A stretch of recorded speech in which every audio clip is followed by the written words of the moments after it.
I know that technically he's right, but I think that this country has its roots so deep in Christianity and in its traditions and its laws. I think that should be an affront to the American people. I was really disappointed in the bow to the Saudi king.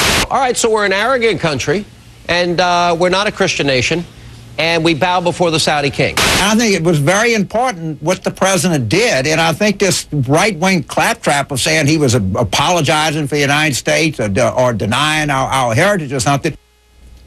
Carol, why are some pundits on your side of the spectrum saying that perhaps Obama doesn't believe in a Christian nation when he was clearly just saying that America is a pluralistic society?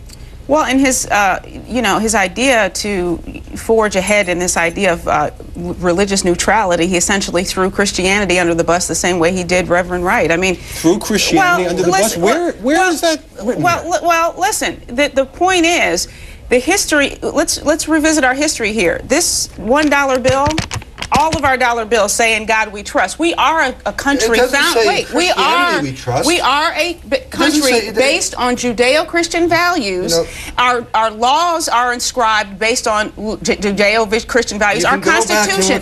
And the point is, at the same time, listen. That because we are a Christian nation, we welcome all religions. We are a free country. We welcome individuality. These are things that he can certainly communicate in communicating his message of religious neutrality without essentially saying we're not a Christian nation. That's completely false.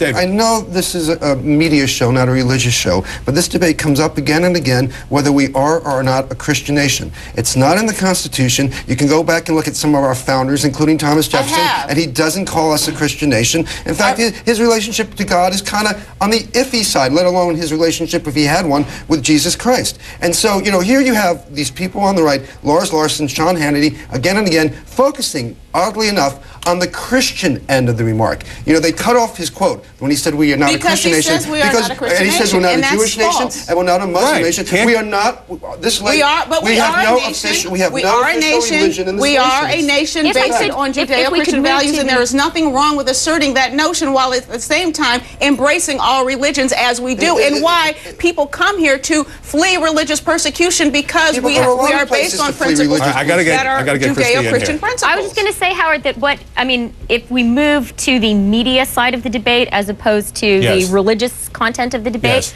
what I think is interesting actually is that those remarks were not that controversial and were not picked up that much in the mainstream media in the U.S.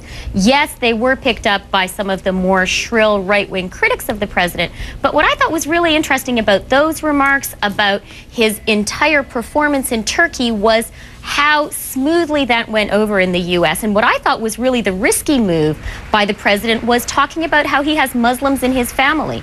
And if you think back to the campaign when there were these efforts to smear the president as being Muslim himself, I thought that was quite a risky move, and it was interesting that it didn't boomerang against him. Christina, what about the business about did Obama appear to bow to the Saudi king, and was that a terrible thing? That also seemed to be factored into some of this criticism. Yeah, no, definitely. And I think, again, as it happens, one of the things that I, not being American, find most attractive about the United States is that this is a country based on opposition to the monarchical principle.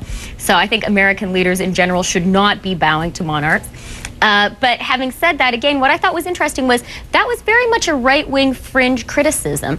And I think one of the things that we're seeing right now in terms of the polarization of the American debate is the right really grasping at these straws that are not overall being picked up by the American people. I want to give you a crack at one other subject, but I should note that the president held a Passover Seder in the White House this week, and yet he's also gotten some criticism for not going to church enough. He is heading to church this Easter morning.